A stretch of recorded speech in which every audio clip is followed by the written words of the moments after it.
You wake up in a palace. Technically, it's not the kind of palace where you're the guest of honor, or even the guest. It's the kind where you're property that's been perfumed and catalogued. The sun hasn't risen yet, but the rose-scented steam curling under the carved wooden door tells you it's time to pretend to be beautiful again. You're not alone, of course. You share this space with approximately 200 other women, give or take. You stopped counting when the girl across from you smiled too sweetly while brushing her hair with what looked suspiciously like a weapon. Welcome to the Ottoman Harem, specifically the one inside the Topkapi Palace, an architectural marvel full of latticework and illusions. Officially, this is the place where the Sultan's female household lives, studies, and politely waits for their moment to be noticed. Unofficially, it's a velvet-wrapped political machine running on perfume, paranoia, and passive aggression. The walls are painted with stories. None of them include your name. Yet, your bedding smells like jasmine and expectation. You sit up slowly, because moving too quickly signals anxiety. And the first rule here is never let them see you sweat, metaphorically or literally. Someone, probably a servant girl half your age but with twice your survival instincts, has laid out your robe. It's hand-embroidered with small flowers, probably tulips, because the Ottomans had a national obsession with tulips. You try not to read into it. Everything here might be a symbol or nothing at all. The problem is you never know which. In theory, you are a concubine in training. In practice, you are an unpaid intern in a centuries-old system that prizes fertility, obedience, musical aptitude, and the ability to apply coal in straight lines while making it look effortless. You've been here for 3 weeks, or maybe 4. Time is murky when every day smells like rose oil, and the lighting is always flattering. You don't miss home, exactly. You miss certainty. The certainty of goats, predictable weather, neighbors who disliked you openly. Here, it's all silken ambiguity. A smile might mean friendship or future betrayal. A compliment might be genuine or a trap. Most things are both. You step into your slippers, which are soft, decorative, and completely useless for running. That's not an accident. No one runs here. They glide, or they vanish. The hallways are quiet, not because no one is awake, but because everyone is listening. Silence is a strategy. Sound is a leak. You pass 3 girls who pretend not to see you. One adjusts her veil too slowly. Another twitches her eyebrow, like she's signaling a small army. The third is flawless, which makes her the most dangerous. You arrive at the grooming chamber, not because you were summoned, but because everyone is always expected to be somewhere looking effortless. The chamber is bright, too bright, with mirrors positioned to catch your every insecurity. A row of girls sits on cushioned stools while attendants dab, dust, and polish them into submission. You sit. Someone starts brushing your hair with brisk efficiency and emotional detachment. She doesn't speak. You don't ask questions. The air smells like orange blossom and competition. Somewhere behind you, 2 women whisper about another who hasn't been seen since last week. No one says her name. Names have power and liabilities. The attendant threads your eyebrows with the intensity of someone performing political surgery. When she finishes, she applies a dusting of crushed pearls to your cheeks and smudges your eyelids with a mixture of coal and judgment. You are now prepared to be looked at or ignored. Both are terrifying. Roll call comes next. The eunuchs arrive, silent and severe, their robes rustling like warnings. They read names. Some are summoned, most are not. You are not. This is both a relief and a disappointment. Being noticed too soon is dangerous. Being ignored for too long is fatal. You smile faintly, as if you have transcended ambition. Inside, your organs are playing chess. You are dismissed, for now. Back in the communal chamber, conversation flickers like candlelight. The topics range from poetry to poison, sometimes in the same sentence. A girl from Circassia hums softly while embroidering what looks like a dove. It might be a message, or a decoy. You pretend to read. You are actually watching who is watching whom. Observation is your only real skill here, and the only one they can't confiscate. You eat lunch. It is delicate, beautifully arranged, and approximately one bite of rice surrounded by decorative herbs that exist mostly for aesthetics. Hunger is unfashionable. So is fullness. You eat just enough to remain plausible. The girl across from you eats one grape. Just one. This is her entire statement for the day. You nod politely. She does not return it. This means something. Probably. After lunch is lessons. You are taught music, language, poetry, religion, dance, and how to sit like you are made of silk and composure. The instructor corrects your posture with a fan. Another girl is scolded for excessive eye contact during Quran recitation. Nothing here is ever just what it is. It's always a test. You pass most of them by doing as little as possible with maximum grace. This is harder than it sounds. By late afternoon, the sunlight filters through the geometric screens in patterns that feel like prophecy. You are invited, casually, to join a group discussing Persian poetry. You say yes, but not too eagerly. The conversation begins with metaphors and ends with someone reciting a verse about longing that might be about the Sultan or might be about almond pastries. You say something vague and insightful. Someone nods. Success. Maybe. Dinner is served in silence. Everyone eats like they're posing for a painting. The room hums with effort. You chew slowly. You do not drop your spoon. This is considered progress. No one speaks unless spoken to. When a eunuch walks in, everyone breathes less.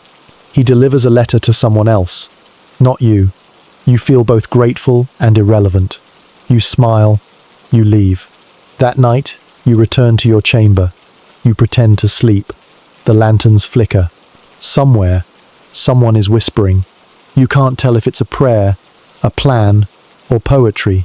You lie still, thinking of everything and nothing. You smell rose oil in your hair and anxiety in your pillow. You dream, not of home, but of names. Names whispered, forgotten, erased. You are not decoration. You are not yet power. You are potential. And that, in the harem, is the most dangerous thing to be. Beauty in the Ottoman harem was not a gift. It was an assignment, a full-time occupation disguised as leisure, a political obligation performed in front of mirrors that reflected more than skin. Grooming wasn't optional. It was mandatory theatre, a ritualized performance with very real consequences. And if you were lucky, the consequences were just psychological. Every morning began the same way, not with serenity or reflection, but with an invisible stopwatch. 10 minutes. That's how long you had to transform yourself from human into presentable political ornament. The goal was to look naturally flawless, which, translated from harem vernacular, meant resembling a Renaissance painting painted by someone who feared subtlety. You sat down. Someone handed you a tray that looked like it belonged to a perfumed alchemist. Crushed pearls, rose water, powdered amber, soot for the eyes, ground saffron for the cheeks, and a comb carved from something extinct. The mirror, of course, was never kind. It told the truth, but only selectively. It showed pause and anxiety, not potential, and definitely not mercy. You applied your base, an oily concoction that smelled like crushed florals and regret. Then the kohl, not a subtle hint. Number kohl was the eyeliner equivalent of a political manifesto, drawn in bold. It declared, "I am here, I am prepared, and yes, I could blink seductively if called upon." Next came the cheeks. You dabbed on color with trembling efficiency. Too pale, and you looked sickly. Too flushed, and you looked eager. Balance was everything, but balance was impossible, because the rules shifted constantly. Last week, glowing skin was in. This week, a matte finish was apparently more serious. Next week, possibly alabaster with undertones of submission. Fashion here was psychological warfare disguised as routine. Hair, that symbol of femininity and fertility, required its own battalion of combs, oils, and attendants. Yours was styled to suggest both innocence and intelligence. A tricky combination considering most of the tools were designed in the 15th century. Attendants combed, twisted, and pinned your hair into a shape so architecturally complex it might have required planning permission. Any expression of discomfort was considered vulgar. You smiled through the tugging. Pain was part of the process. So were blisters. You dabbed rose oil behind your ears, not for scent, but because someone once said the Sultan liked it. Whether he still liked it, or ever had, was irrelevant. In the harem, rumors aged slower than people. Jewelry came next. Not too much. Too much said you were trying too hard. Too little said you didn't care. Earrings were acceptable if they complemented your neckline and didn't suggest ambition. Rings were tricky. One on the left hand was neutral. One on the right suggested power. Wearing both meant you were either confident or catastrophically naive. You picked the neutral one. Robes were chosen with the deliberation of a military strategist. The wrong shade of blue could imply arrogance. A too vibrant silk could be mistaken for insolence. Today you went with something safe. Muted rose with subtle embroidery. Tulips. Again, you hoped it wasn't prophetic. After dressing, you sat. Perfect posture. Hands folded. Neck slightly tilted to imply demureness, but not idiocy. You practiced your smile. The half one. Enough to suggest charm, not enough to suggest joy. Full smiles were reckless. Joy, in the harem, was suspicious. Other women arrived. Some radiant, some trembling, all dangerous. They took their seats. The grooming hall was quiet, except for the sound of brushes against fabric and dignity being trimmed at the edges. Conversations happened in whispers. Comments about fragrances, embroidery, someone's cousin's cousin being summoned last week. Nothing direct.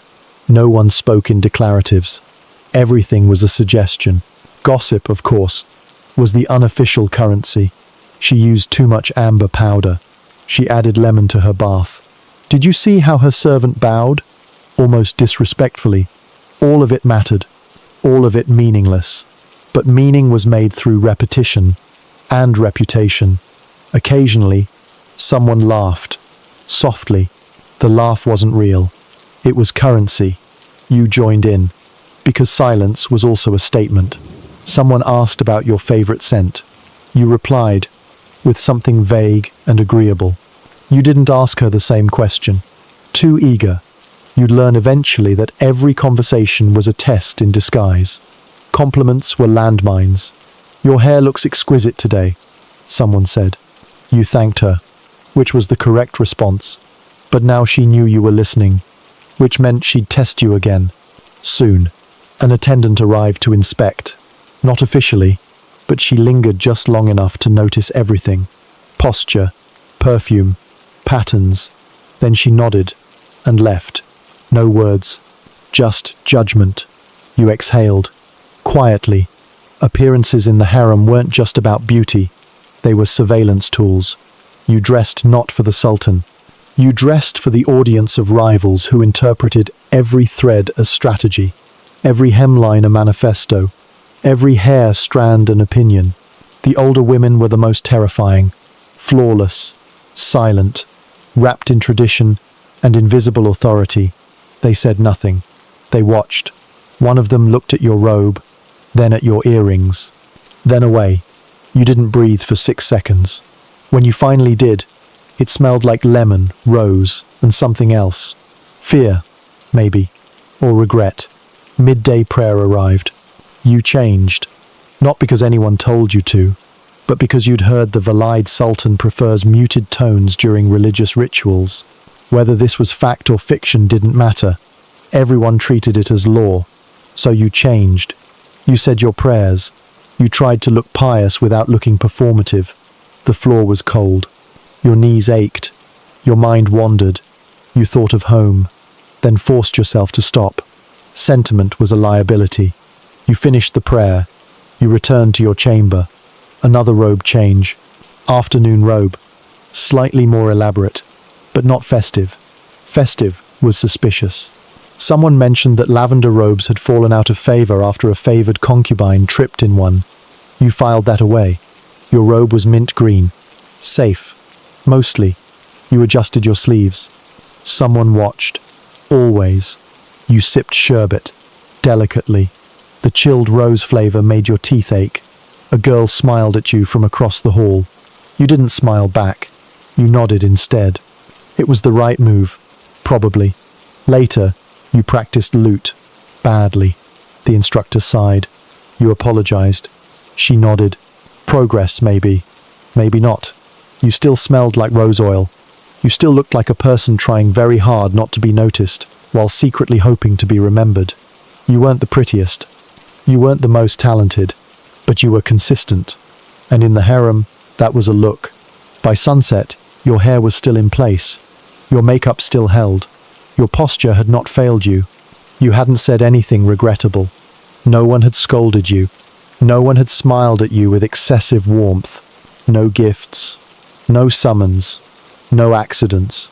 Just another successful performance in a room full of performers pretending not to perform. You lay down that night, your robe folded neatly at your side. The scent of your day lingered, floral, fatigued, and faintly bitter. You had survived another cycle of appearance-based diplomacy. Tomorrow, you'd do it all again, but with a different robe, and possibly fewer tulips. The hammam was not a spa. It was a surveillance chamber, disguised as a bathhouse, a steam-filled pressure cooker of bodies, politics, and barely concealed vendettas. You were told it was for hygiene, and technically that wasn't a lie. But in the harem, nothing was ever just one thing. Cleanliness was secondary. The real purpose was social maneuvering under the influence of lemon water and unbearable humidity. You entered the marble chamber, wrapped in silk and apprehension. The attendants opened the doors like you were being offered to the gods. The heat hit first, thick and floral, a blend of jasmine, lavender, and old ambition. Visibility was low. Intentions were not. The steam blurred faces but sharpened hierarchies. You could barely see the mosaics underfoot, but you could sense who had entered before you by the sound of dripping water and the subtle rustle of silk against wet stone. The senior concubines floated through the fog like seasoned apparitions. Graceful, immaculate, territorial, their towels were wrapped with architectural precision, suggesting both modesty and control. No one told you this, but you already knew. How you wrapped your towel said everything. Loose meant careless, tight meant guarded, lopsided meant new. Yours was functional, and thus forgettable, which, for now, was a tactical win. The hammam was always warm, but the social temperature varied. Today it was lukewarm, with undercurrents of frost. You sat where you hoped no one would mind. Not too close to the fountain, not too far from the exits. One girl was already receiving a back scrub from an attendant who looked far too enthusiastic. Their eye contact was strained. Nearby, two women whispered behind their hands, occasionally glancing in your direction. You focused on your feet. That, too, was strategy. Attendants appeared carrying wooden buckets, loofahs, and tiny bowls of rose soap. They performed their duties with the emotional detachment of seasoned diplomats. One approached you. She didn't speak. She poured warm water over your shoulders and began scrubbing like she was trying to erase your past. You winced. She didn't care. Pain meant progress. Your skin tingled, possibly from the soap, possibly from anxiety. You tried not to make eye contact with the girl next to you, who was being exfoliated by someone twice her size and none of her sympathy. You heard her exhale too loudly. A rookie move. The steam didn't mask weakness. It amplified it. The room echoed with half laughter, half silence. Some women were chatting about poetry, others about embroidery. But everyone, and I mean everyone, was listening to the conversations that weren't being spoken. The real messages were exchanged in glances. Who sat with whom? Who helped another reach a wash bowl? Who declined? These were the alliances that decided futures. No one sat next to the girl who had been summoned last week, and then returned without comment. That silence was an obituary. You were asked to pass a soap bowl. You did. Carefully. Gratefully. But not too quickly. Gratitude had to be measured. One girl cracked a joke about someone's hairstyle. A few others laughed. You didn't. You smiled faintly and nodded, indicating you had heard, but would not comment. This placed you in the neutral zone. Useful, safe, unremarkable. For now, you heard a splash, a minor slip. A girl fell, then laughed it off. No one joined in. That was not a good sign. Laughter without echoes was an omen. You adjusted your towel. Not too often. That would suggest nerves, but enough to remind people you were self-aware. You sat straighter, better posture, implied composure. You noticed one of the elders staring at a younger girl who had just applied more oil than necessary. Her robe shimmered too brightly. She was trying too hard. It was almost poetic. Almost. Someone handed her a loofah without speaking. A test. She hesitated, then accepted. Incorrect. In the hammam, hesitation is weakness. You noted this for future reference. The loofahs here were not just for cleaning. They were tools of soft violence and symbolic authority. You once saw a girl handed the coarsest scrub available. She used it without complaint. She was summoned the next week, then never returned. Coincidence or strategy? No one knew, but everyone remembered. Gossip lived longest in the steam. You overheard that a certain concubine had received a peach with her breakfast. That meant something. Possibly fertility, possibly favor, possibly nothing. But in the harem, fruit distribution was political. Even apricots, especially apricots. You shifted your weight. The marble was hot. Your skin prickled with sweat and performance anxiety. The attendant returned and rinsed you again. You thanked her, quietly.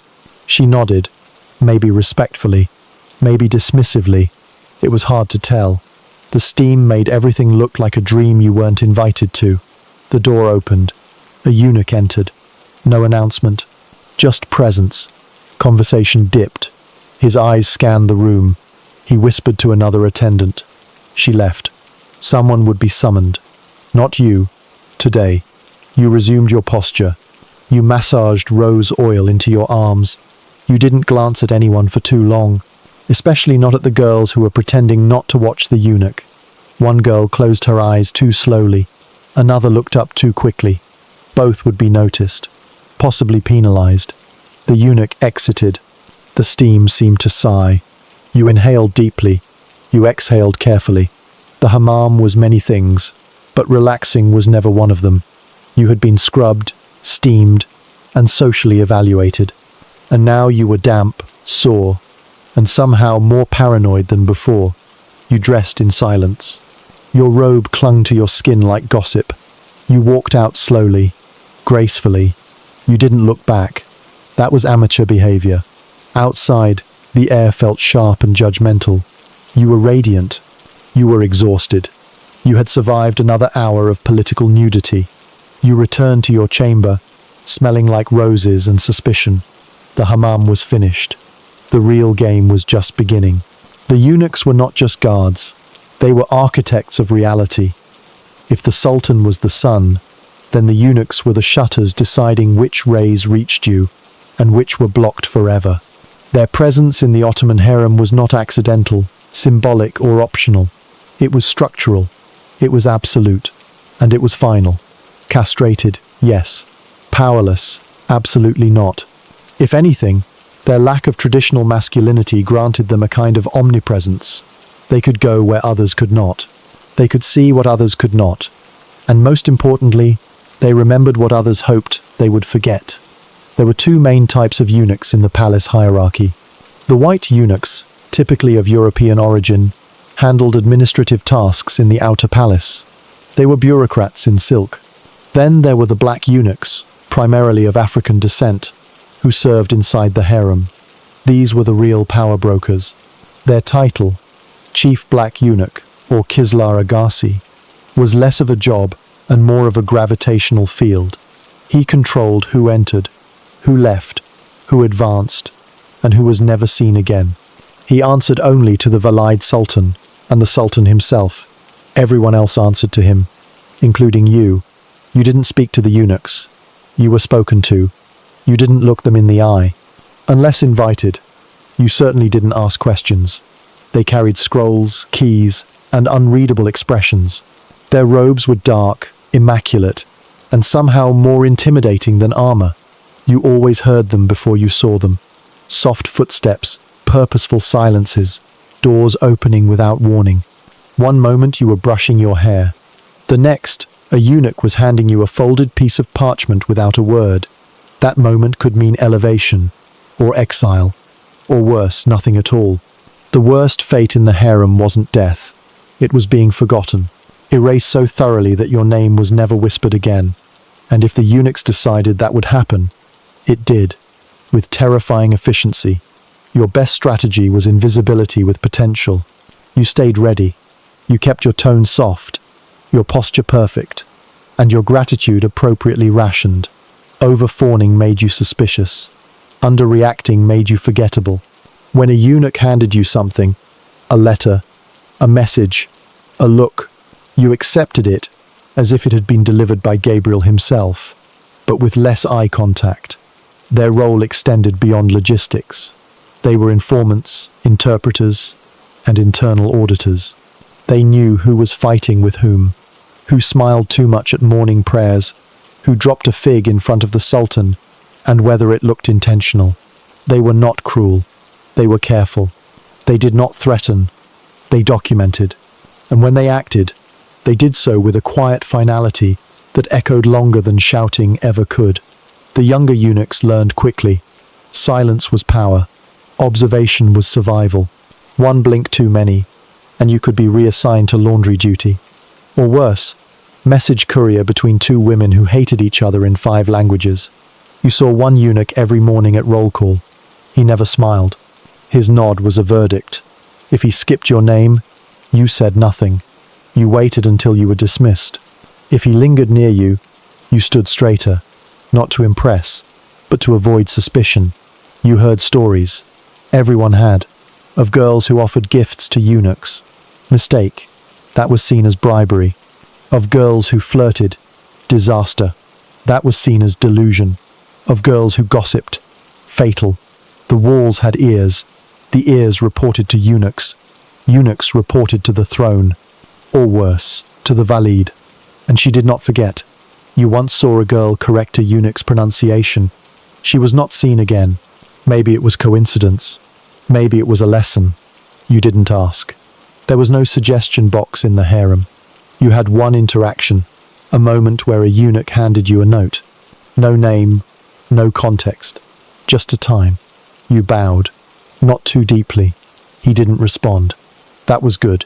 If a eunuch responded, it meant you'd done something unexpected. Unexpected was dangerous. Predictability was a form of armor. You were told, quietly, that one eunuch liked tea with lemon, so you always made sure the tea in your chamber smelled faintly of citrus, not because you expected him to visit, but because someone might mention it. And in this place, being thought of as thoughtful was as valuable as being seen. You never thanked them aloud. That implied personal connection. But you always looked composed when they entered. Never flustered, never chatty. You were a well-folded robe, a calm breath, a silent nod. Because here's the secret. The Sultan might summon, but the eunuchs decided who was summonable. The Sultan might notice, but the eunuchs placed you in his line of sight. You once overheard 2 eunuchs speaking in low tones behind a tapestry. One mentioned your name. You froze. They kept walking. You didn't sleep for 3 nights. Nothing happened. That was either good or terrifying. Possibly both. You were assigned a new position, closer to the central courtyard. It came with better lighting and more surveillance. You suspected a eunuch had made the recommendation, but you could never be sure, and you could never ask. You began to nod slightly whenever you passed one, not out of friendliness, but as acknowledgement, like saying, I know you're watching, and I accept it. One day, a girl asked if you'd ever spoken directly to the Kislar Agassi. You smiled faintly, then said nothing. That, too, was a performance, because everyone wanted to know who had his attention. No one admitted to it. The harem had 100 rankings, but the silent one, the one decided by the eunuchs, was the only one that truly mattered. You once saw the Kisla Agassi himself. He walked through the courtyard like gravity followed him. Women stood straighter, servants stilled. Even the fountains seemed to hush. He stopped, looked at a girl, then kept walking. She was moved to an inner chamber the next day. Her roommate was reassigned. The lamps in that hallway burned brighter after that. Coincidence, again, or choreography? No one knew, but everyone believed. At night, when the halls were quiet and your candle flickered low, you sometimes wondered what the eunuchs said about you. If they said anything at all. You hoped they said nothing. You prayed they said something useful. The worst thing was not being spoken of. It meant you had become furniture, ornate, replaceable. The eunuchs did not need to be loud. Their authority came not from volume, but from inevitability. They didn't argue. They implemented. They didn't guess. They verified. They didn't threaten. They acted. The sultan might rule the empire, but the eunuchs ruled the atmosphere. And in the harem, air was everything. So you stayed polite. You stayed present. You stayed quiet. Because survival wasn't about charm. It was about logistics. And the eunuchs? They controlled the map. Friendship in the harem was a delicate hallucination. It looked like sisterhood. It sounded like laughter. But mostly, it functioned like espionage wrapped in compliments. You weren't making friends. You were collecting allies. Or at least reducing future threats. Everyone smiled. No one meant it. The women of the harem lived in curated intimacy. You shared meals, steam, prayers, songs, and seasonal anxieties. You slept shoulder to shoulder. You braided each other's hair. You learned lullabies in 6 languages. And still, you never truly knew who hated you until they didn't sit with you at breakfast. And even then, you could be wrong. That was part of the game. Silence was your opening move. Observation, your only reliable weapon. The girls who spoke too much were catalogued and forgotten. The ones who asked questions were fed answers designed to mislead. You learned to read tone before you read words. You look well today could mean you had lipstick on your teeth. That color suits you could mean someone had chosen the same robe and was plotting your public unraveling. Paranoia wasn't a weakness. It was basic etiquette. In a space where upward mobility depended entirely on being seen but not too much, noticed but not disliked, you curated your personality like a diplomat organizing a ceasefire. You became a master of the shrug, the vague smile, the non-committal compliment. You never gushed. You never gossiped.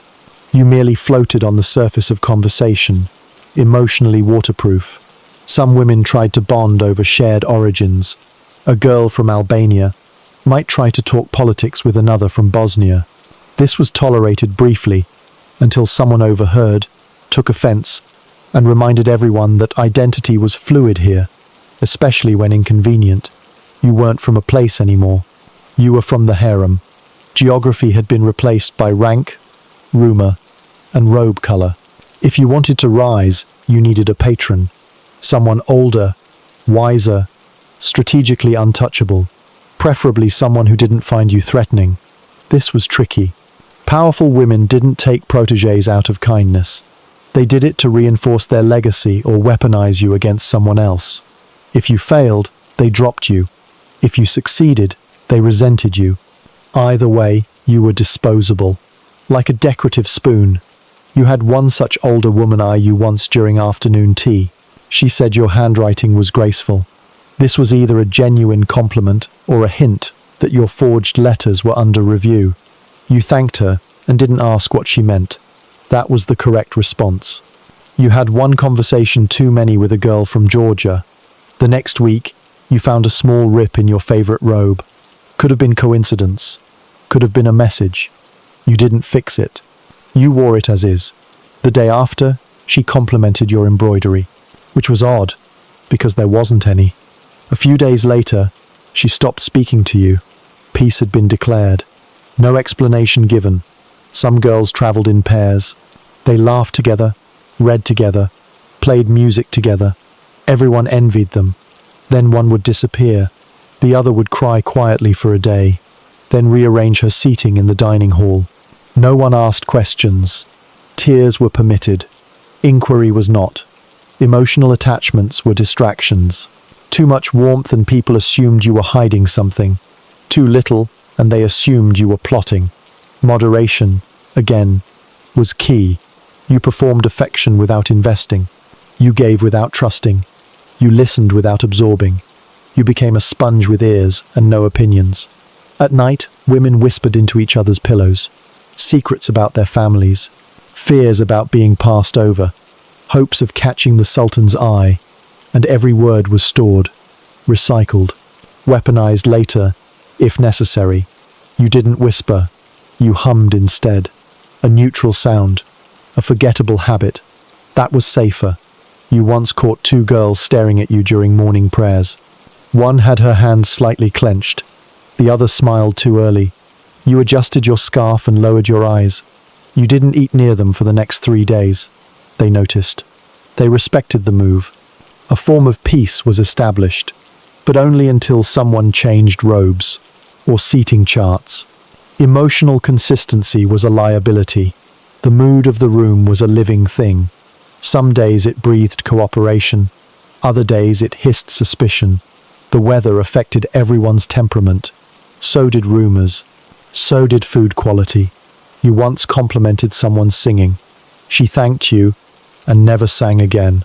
Another time you ignored someone's new hair braid. She brought you dried figs 2 days later. You weren't sure if it was a peace offering or poison in disguise. You ate one. You lived. Possibly a mistake.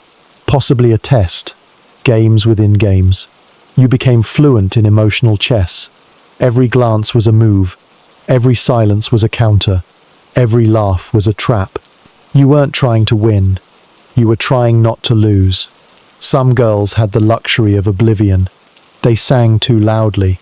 They confided in the wrong people. They left notes in obvious places. They cried when no one asked. They were beloved briefly, then gone. The harem didn't devour you. It ignored you until you starved for relevance. That was worse. Emotional invisibility. You once tried to be kind, genuinely. A girl had dropped her ring. You picked it up, gave it back, smiled. She hesitated, then took it. That night, you found your shoes moved, not stolen, just relocated, by 2 inches. You adjusted them, and never spoke to her again. Lessons learned. Niceness was a currency you couldn't afford to spend without expecting a receipt. There was no such thing as casual interaction. Every word was evidence. Every kindness, an investment.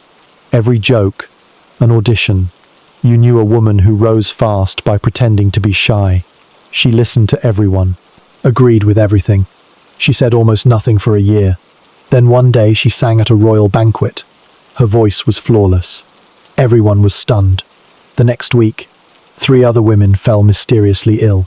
She rose again. You nodded when you saw her. She nodded back.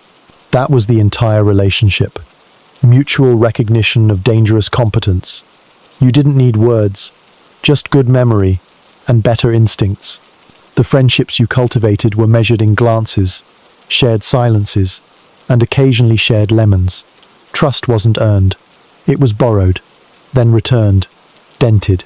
You never expected loyalty. You expected patterns. You mapped people by habit. Who smiled first? Who blinked too often? Who always sat near the door? These were the tells. These were the rules. You followed them. Quietly, strategically, and with enough distance to survive. Because in the harem, love was fiction, but alliance was everything. And even that expired by sunrise. In the Ottoman harem, elegance was not a style. It was a strategy, a cultivated, rehearsed, excruciatingly subtle form of social armor. You weren't trained to be beautiful. You were trained to be palatable, graceful enough to impress, muted enough to disarm. The goal was to present yourself as refined, desirable, and, most importantly, non-threatening. You were taught to be elegant like a knife disguised as a fan. The curriculum of elegance began the moment you arrived. There was no orientation, no welcome speech, no pamphlet titled, "So you're a concubine now." Instead, there were classes. Endless, quiet, silk, draped lessons that turned personality into choreography. Walking, for instance, was a subject. You practiced gliding, not striding, because movement that drew attention was dangerous, unless you were being summoned. Heels were to be lifted precisely, not too high, not too low. You weren't walking. You were implying the concept of walking. Sitting was another discipline. There was a correct way to fold your hands, a proper tilt for your head. You must appear attentive without suggesting eagerness. You must seem relaxed without ever truly relaxing.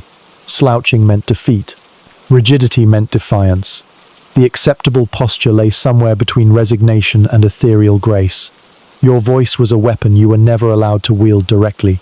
You were trained to speak softly, not whispering. Whispering was suspicious, just soft enough to require attention. You were taught how to laugh as though someone else's joke were tolerable, but not too funny. Laughter could betray wit, and wit implied intelligence, and intelligence could be mistaken for ambition. And ambition was fatal unless perfectly veiled in silk and diplomacy. Your vocabulary was curated. You avoided words that sounded sharp. You spoke in similes, not facts. You learned to describe the weather as melancholy, and your headaches as delicate. Saying too much about anything made people nervous. You learned poetry, not to express yourself, of course. That would be madness.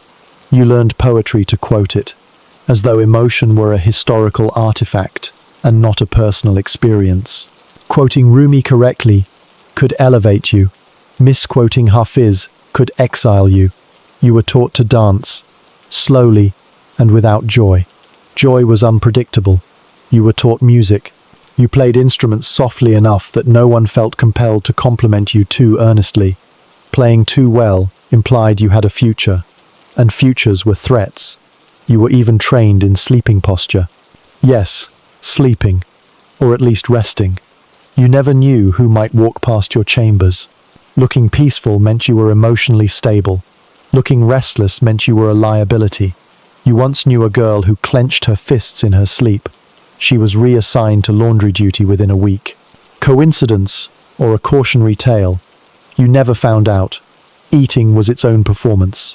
You never took the first bite. You never took the last.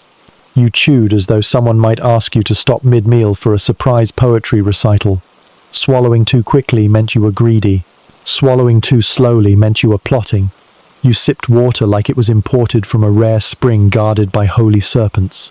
You tasted food like you were grateful to be nourished, but not attached to the concept of survival.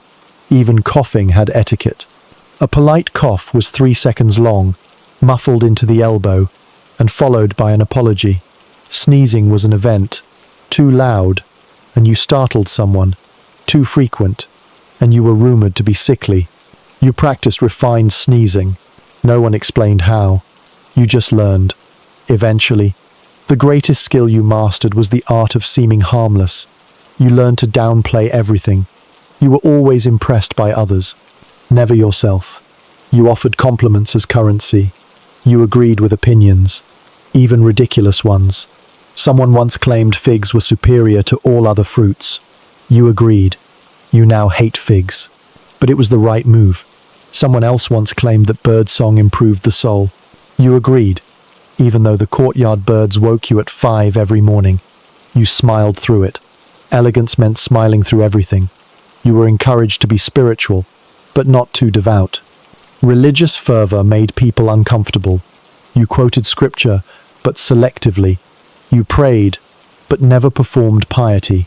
You fasted, but not dramatically. God might be watching, but so were the attendants. And the attendants took notes. You braided your hair slowly. That too was performance. Rushed grooming was vulgar. Painful grooming was virtuous. You once cried while brushing out a knot. Someone complimented your discipline. You thanked them, then cried more quietly the next time. You were told stories about women who rose through elegance. One smiled at the Valide Sultan for 7 consecutive mornings without repetition. Another greeted her servant with a new poetic metaphor each week. Another still had the remarkable skill of pouring tea in absolute silence.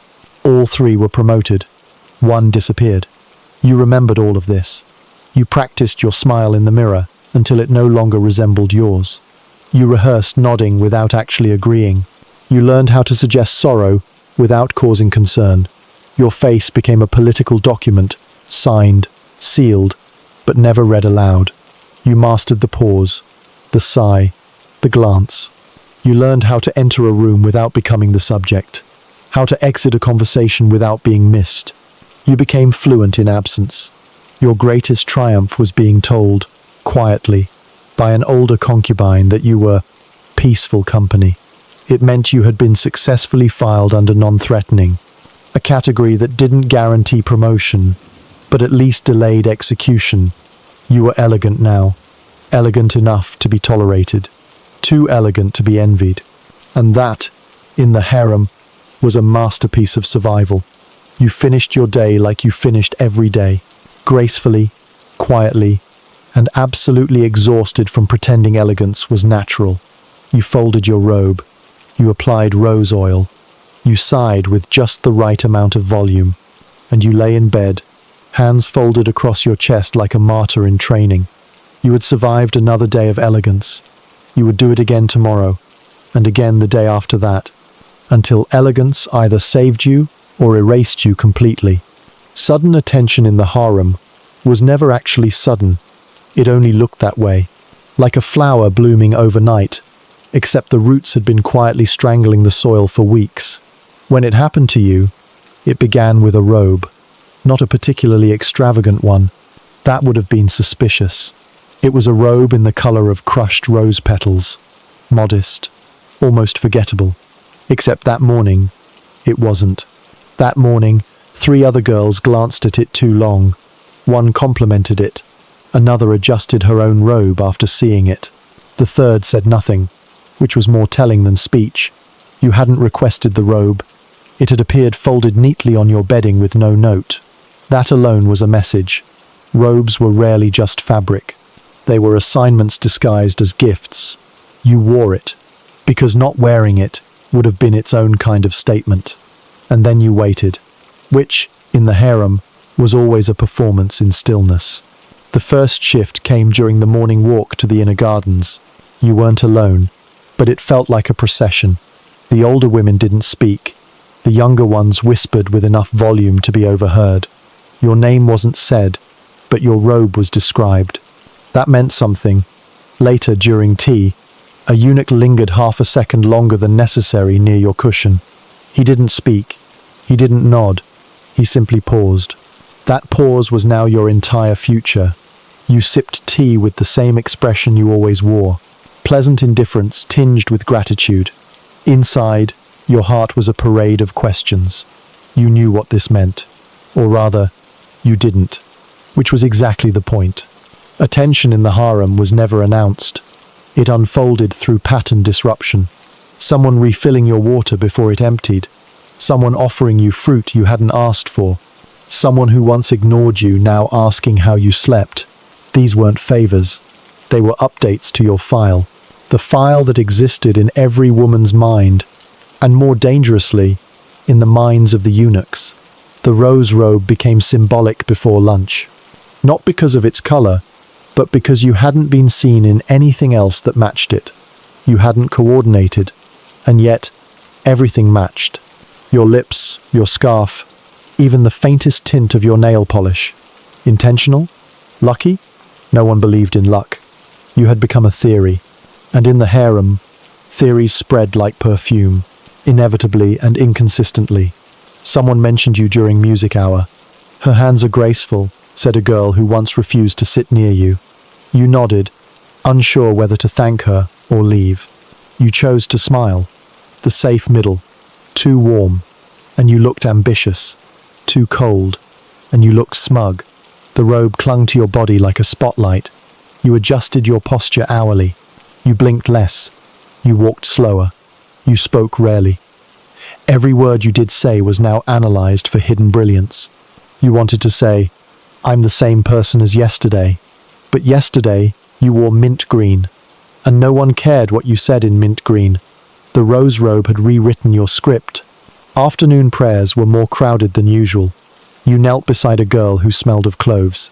She adjusted her scarf twice, a sign of nerves. You didn't flinch. That made you intimidating, which made you dangerous, which made you interesting, which again was dangerous. After prayers, a servant offered you honeyed figs. No one else was offered any. This was not a culinary choice. This was an omen.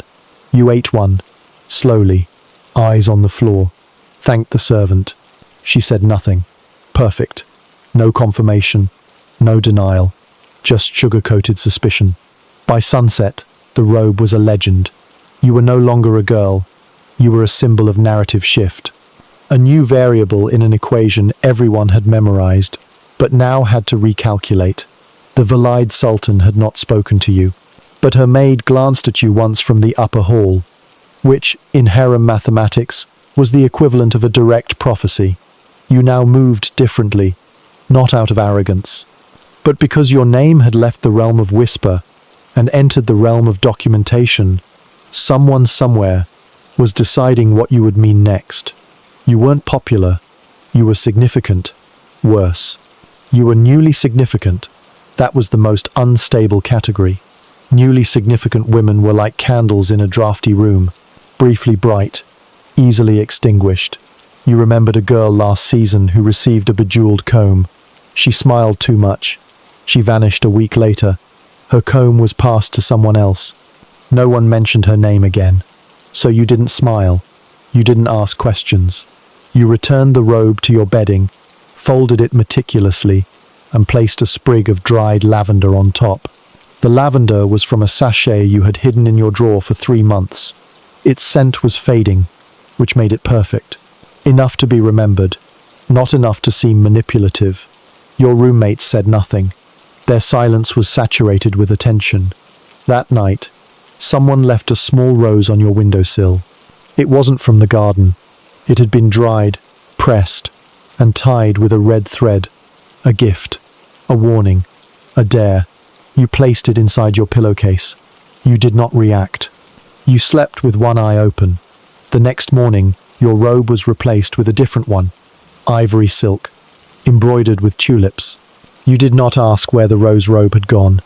You wore the tulip robe. You braided your hair in a simpler style. You skipped honey in your tea. You smiled once, briefly, at a girl who had ignored you yesterday. She smiled back, briefly. You were no longer the center, but you were no longer invisible. You had survived sudden attention, barely. And the rose robe? It would resurface, on someone else, in some other drama, and they would think it was just a robe, just as you once did. Dinner in the harem was not a meal. It was a performance, a slow-motion chess match disguised as communal nourishment. You weren't there to eat. You were there to sit, to be seen, to not be noticed for the wrong reasons. You could taste the lentils, sure, but what mattered more was who passed them to you, how slowly you chewed them, and whether anyone else decided to mimic your pacing. You could tell the veterans by how effortlessly they handled their spoons, tilted just slightly to suggest grace, never clinked against the bowl, never dripped, never scraped. If a drop fell on your robe, you'd essentially declared war against your own refinement. You began each dinner not with food, but with posture, legs tucked, hands folded loosely, neck upright, but not regal. The trick was to appear open without seeming eager, humble, but not invisible. A living contradiction in embroidered cotton. Conversation was allowed, but only in polite tones. No loud laughing, no boisterous opinions. Your anecdote about a dream you had last night, too revealing. Your thought on the yogurt texture, slightly better. If you said something clever, it had to sound accidental. If someone laughed too hard, you looked down demurely. If no one laughed at all, you looked grateful for the silence. The food itself was political. Who got served first, and who had to wait for second helpings, spoke volumes. If your bread arrived warm, someone liked you. If your stew was unusually salty, someone didn't. If you were passed a fig with no blemishes, someone was testing your response to unexpected favor. You learned quickly to be neither too grateful nor too critical. Excessive gratitude implied desperation. Criticism implied entitlement. The safest approach was mild, appreciative detachment. Every bite was a negotiation. Rice must be chewed slowly, with the air of someone contemplating poetry. Meats required more skill. You couldn't gnaw. You couldn't saw. You had to flake the morsel apart with subtle flicks of your fork, and then consume it, as though it had personally offended you, but you decided to forgive it. You didn't ask for more. Asking made you memorable. And in a room full of women, silently plotting their own elevation, being memorable for eating was almost as bad as sneezing in the Valide Sultan's direction. Dessert was the most dangerous course. It was optional, which meant it was revealing. Too eager, and you looked gluttonous. Too hesitant, and you looked ill. If you refused altogether, you might be suspected of mourning or plotting, depending on the lighting. You took one small bite. You paused. You smiled like someone remembering a happy memory that never existed. That was the expected choreography. Placement at dinner was its own language. The closer you sat to the center, the more you mattered. The farther you sat from the platter of lamb, the closer you were to irrelevance. Seating was not democratic.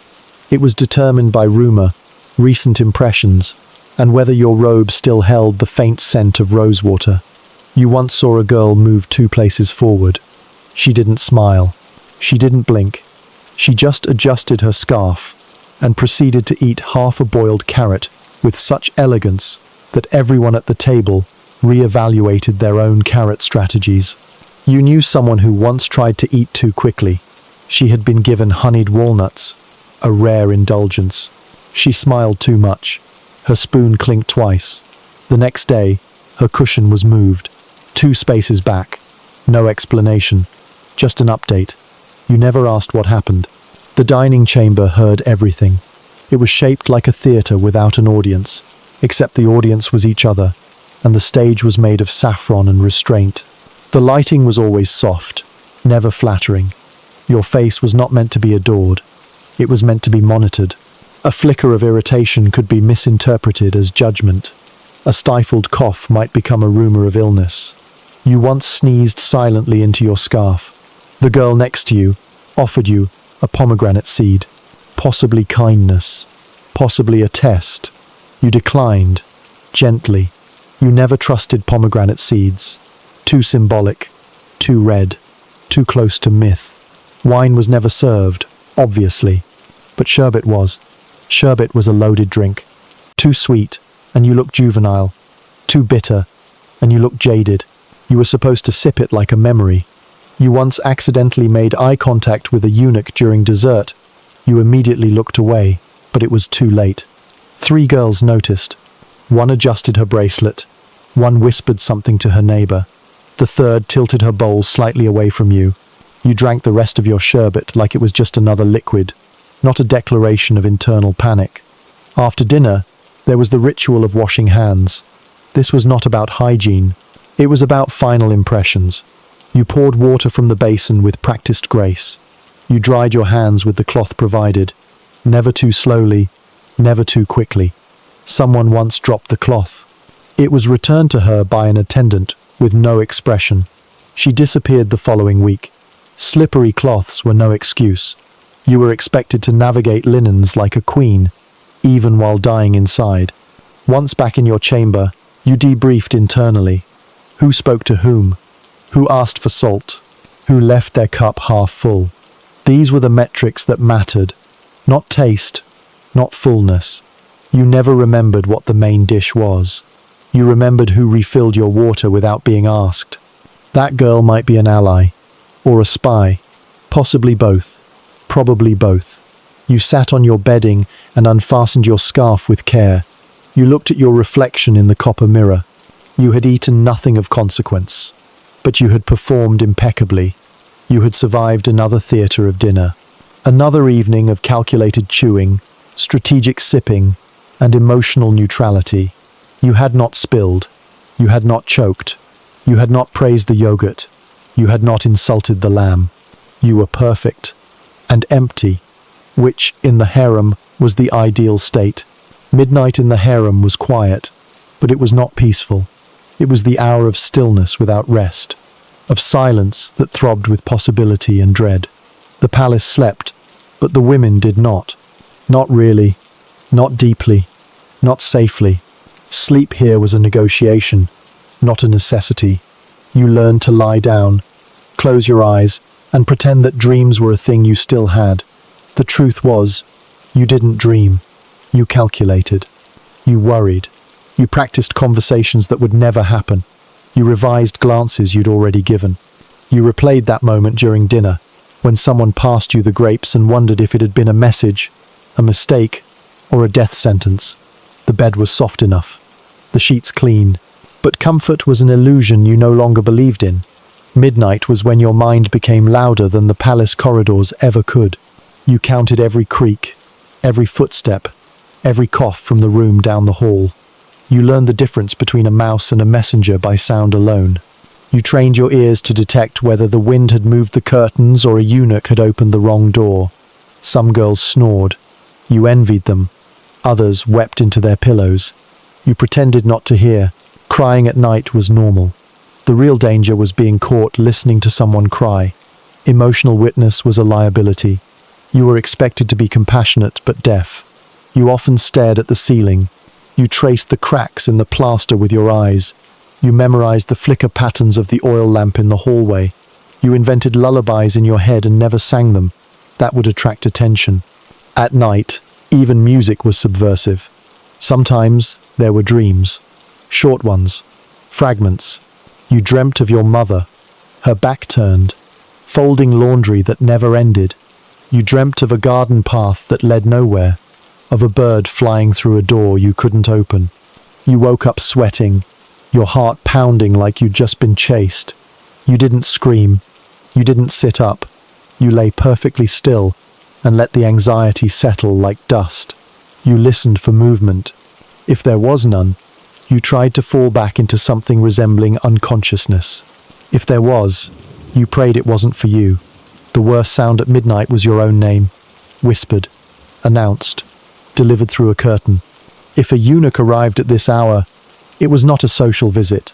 It meant the Sultan was awake and curious, and you had been chosen, or someone thought you should be, or someone wanted you out of the way. The midnight summons was theatre and trap. You couldn't say no. You couldn't say yes too quickly. You rose, slowly, like someone pretending not to have waited for this moment all her life. You smoothed your robe, checked your hair, bit your lips for color. You looked at yourself in the mirror and tried to become a mystery. You failed. You were exhausted, but you smiled anyway. Some nights, it wasn't you. Some nights, the name wasn't yours. You listened to the footsteps fade. You waited 10 more minutes, just in case. Then you exhaled, silently, like someone postponing execution. Those nights were victories, but small ones, hollow ones. You weren't chosen, which meant you weren't rising, which meant someone else was. You wondered if she was ready. You wondered if you would ever be. There were also nights when no names were called, just silence, endless, suffocating silence. Those nights were worse, because then all you had was yourself, and the ceiling, and your thoughts. You remembered things you weren't supposed to. A joke from a cousin, a fig tree in bloom, the sound of river water near your village, things that had no place here, things that made you feel like a person, which was dangerous. Identity was not useful in the harem. It made you soft. It made you slow. You needed to be a silhouette, an idea, a possibility, not a girl who once had a name that wasn't whispered through silk screens in the middle of the night. You didn't cry. You didn't pray loudly. You didn't toss or turn. Those were declarations. You just watched and listened and waited. There were girls who counted their breaths to fall asleep. There were girls who composed letters in their heads, addressed to no one. There were girls who stared at their hands like they were trying to remember what they were for. Everyone had their own midnight ritual. Yours was watching the oil lamp outside your room until it flickered for the 4th time. Then you allowed yourself to close your eyes, but never both at once, just in case. Sometimes, Your chest felt tight. You told yourself it was the humidity. It wasn't. It was fear. Fear of being forgotten. Fear of being remembered too soon. Fear of not being enough. Fear of being too much. There was no right size in the harem, only acceptable shapes of presence. You shaped yourself into a ghost with good posture, a breath that didn't disturb the air, a heartbeat that didn't echo. And still, the anxiety lived in your bones. It hummed beneath your skin. It recited all the things you couldn't say out loud. That you hated rose oil, that you missed bread that wasn't ceremonial, that you were terrified of falling asleep, and more terrified of what would happen if you didn't, that you were tired, so tired. But there was no choice. Sleep wasn't a right. Rest wasn't granted. Peace wasn't an option. The harem didn't give. It demanded your beauty, your stillness, your silence, your ability to lie in a gilded room and pretend you were grateful.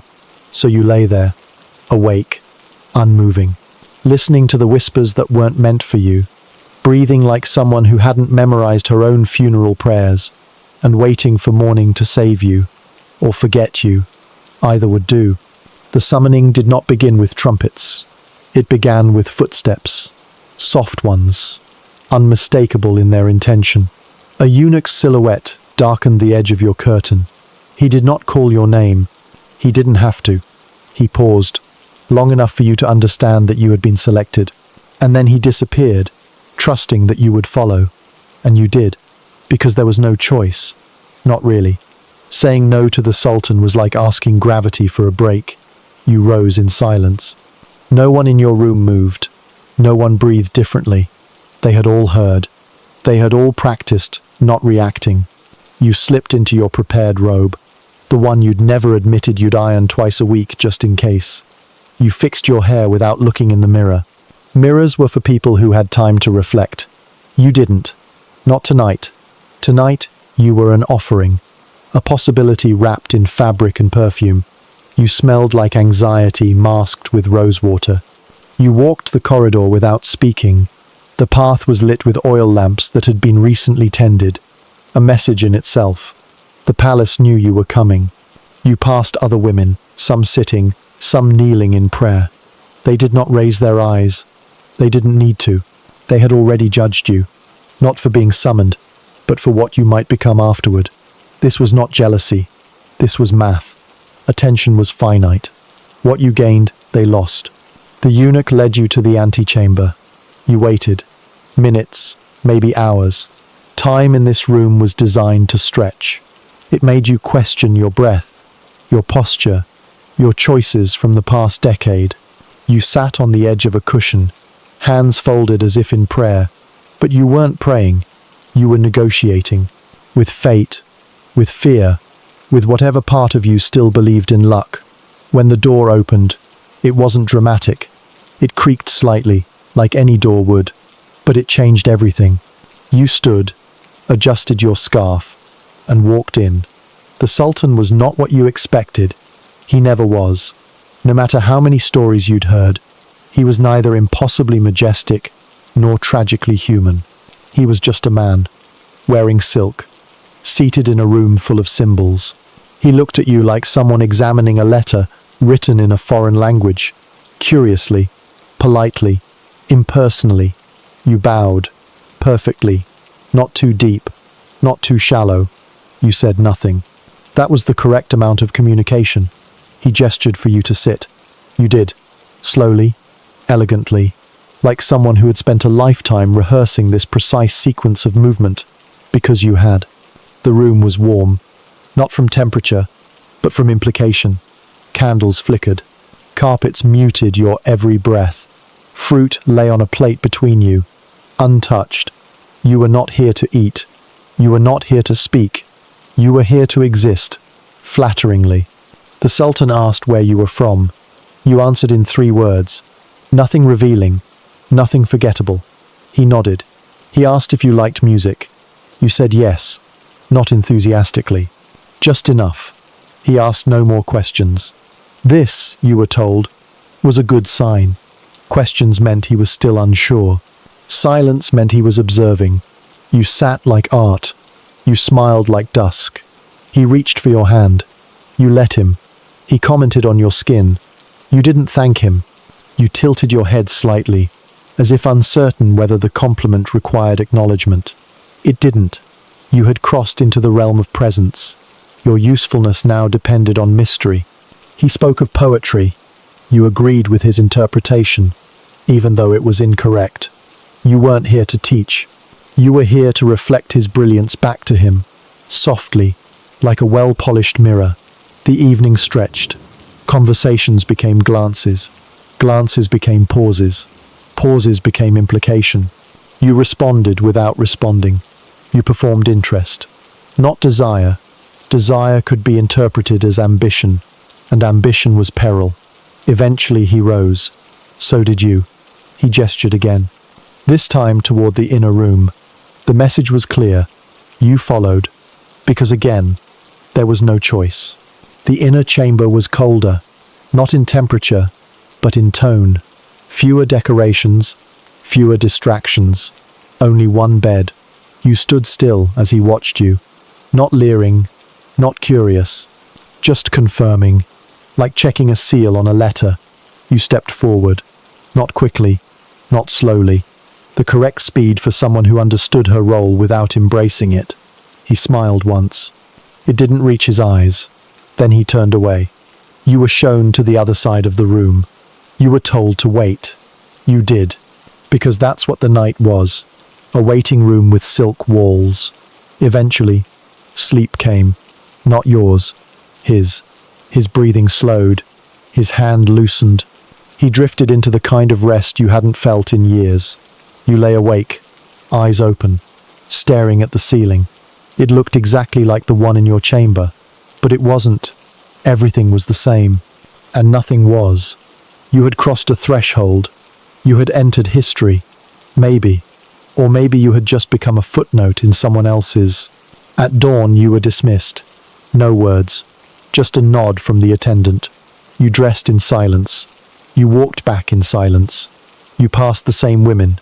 This time, they looked at you. Just briefly. Just enough. You reached your chamber. Your bed was still warm. Your robe was still folded. Your world had shifted a centimeter to the left. Nothing obvious. Nothing named. But you would never sleep the same again. You had spent one night with the Sultan, and it had cost you something unnamed. Maybe the idea of choice. Maybe the illusion of safety. Maybe just another layer of yourself. You lay down, not to rest, but to prepare, because after the summoning came the speculation, the elevation, or the exile, and the most dangerous part wasn't the night you just survived. It was the morning you had to face. Visibility in the harem was like perfume, pleasant in small doses, lethal if it lingered. And after one night with the Sultan, you were drenched in it. You didn't ask for it. You didn't flaunt it.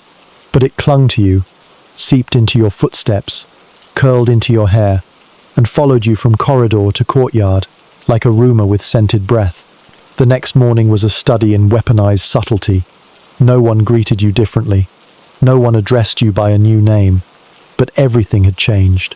Your breakfast bowl was placed 3 inches closer to the center of the tray. Your robe was folded by someone else's hands. Your comb, once ignored, was now mysteriously polished. Nothing was said, but everyone spoke through objects. The air vibrated with unspoken evaluations. You were now what the harem called visible. Not officially, not yet, but perceptibly. You were a marked variable, in a system that preferred constants. Some women glanced at you too briefly, others glanced too long. Both were accusations. The ones who smiled were the most dangerous. Smiles here were never congratulations. They were preemptive condolences. Because visibility didn't equal success. Visibility just meant you had entered a new arena, one where the audience watched, but never clapped. You walked the corridors with precise aimlessness, pretending not to notice that 2 attendants paused their conversation when you passed. You entered the hammam and found the steam somehow more suffocating than usual. You weren't assigned a new attendant, but your towels were warmer. a luxury that would be noted, filed, and resented. During grooming, the girl who once braided your hair without emotion now asked if you preferred the braid looser. You said no, too quickly. She noted that too. At the mid-morning music lesson, your instrument had already been tuned. Someone somewhere had made a decision on your behalf, a sign of favor, or control, or both. You played badly on purpose. Not too badly. Just enough to appear human again. Not enough to threaten your new status. You hoped no one noticed. Someone did. The girl seated across from you adjusted her sheet music with unnecessary volume. The code for, "I'm watching you fail." Good. You went to prayers. Saturday, where you always did. Except someone had already rolled out a second cushion beside yours. You didn't move it. That, too, was noted. That evening, during dinner, the choreography of perception reached its climax. You were offered a dish you hadn't requested. You accepted it with the elegance of someone who knew better but couldn't afford to refuse. The woman seated to your left whispered something to the woman seated to your right. Neither looked at you. They didn't need to. You were the main course. Your movements were analyzed more than the meat. You used your spoon with the precision of a surgeon. You smiled once, at no one, just to test the air. It dropped 10 degrees. Perfect. After dinner, you walked slowly back to your chamber, not to enjoy the night, but to stretch the illusion that you had nothing to worry about. You entered your room and found a small gift on your bedding. A comb, ivory, delicate, unused, no note. Of course, there was never a note. Gifts were not communications. They were calculations. You held the comb for exactly 4 seconds. Then you placed it inside your drawer, under a folded scarf, between the old rose sachet and a sewing needle. If anyone searched your things, they'd find it. That was the point. Denial had to be plausible, but not too plausible. That night, you didn't sleep. Not out of fear. You had surpassed fear. What you felt now was strategy, the pulse of consequence, the weight of becoming. Visibility had ripples, and ripples, in the harem, could become tidal waves. You thought of the other women who had been summoned before you. Some had risen, some had vanished. All had changed. None had emerged unscathed. You were not unique. You were just next. The next morning, an invitation arrived. Not from the Sultan, from his mother, the Valida Sultan. A visit, informal, which meant you were about to be evaluated like a piece of furniture with potential. You dressed in blue, not the expensive blue, the humble blue. You wore no jewelry, except a ring with no gem. You pinned your scarf asymmetrically to appear thoughtfully imperfect. You smelled faintly of sandalwood, pleasant, forgettable, unthreatening. You arrived early, not too early. 7 minutes was considered eager but sincere. She sat beside a lattice window. You bowed. She said nothing. Perfect. You didn't sit until she gestured. You spoke only when spoken to. You mentioned your village, briefly. Your studies, vaguely. You complimented her garden, with restraint. She smiled once. Not at you. At a memory, probably. But you accepted it like an honor. She asked if you believed in fate. You said yes, because no was not an option. She asked if you missed home. You said you had adjusted, because honesty was impolite. She offered you tea. You drank it in 3 sips, precisely timed. No comment on the flavor. She dismissed you without ceremony. You bowed again. She nodded. You left. That afternoon your robe was replaced. Again. This one had gold trim. Subtle. Enough to signal evolution. Not enough to trigger alarm. But the ripples were real now. You were not just visible. You were memorable. The older women began testing you. Small remarks. Veiled barbs. Questions designed to corner you. One asked if you'd been resting well. The correct answer was, as Allah allows. You gave it. Another asked if the Sultan liked poetry. The correct answer was, he appreciates all forms of beauty. You gave that too. You had entered a new curriculum, one where failure was not marked with ink, but with disappearance. Your food was watched. Your steps were counted. Your silences were interpreted as wisdom or arrogance, depending on who was doing the interpreting. You missed the invisibility, the luxury of being unimportant. You envied the girl whose name no one remembered. You longed for the days when your biggest concern was whether your scarf had been folded symmetrically. But it was too late. You had been seen. You had been summoned. You had been filed under potential. And potential, in this place, was not a gift. It was a curse with embroidery. You began walking differently, not because you wanted to, because you had to. The floor had shifted. The walls leaned closer. Your smile, once an accessory, was now a weapon you had to wield with surgical precision. You had become your own shadow, never ahead, never behind, always exactly parallel to expectations. You spoke less, because every word could be ammunition for someone else's ambition. You listened more, because information was now your only currency. You wrote nothing down. You remembered everything. That night, you found a flower on your pillow. It was wilting. It wasn't a threat. It wasn't a gift. It was a message. The garden has noticed you, and the garden is hungry. You placed the flower in a bowl of water, watched it float, then turned away before it sank, because that's what visibility was now. A floating thing, beautiful, doomed, watched by everyone, trusted by no one, and slowly, inevitably, fading. The Valide Sultan did not shout, threaten, or make scenes. She didn't need to. She had eyes. And in the harem, those eyes were sharper than daggers, louder than decrees, more permanent than silk.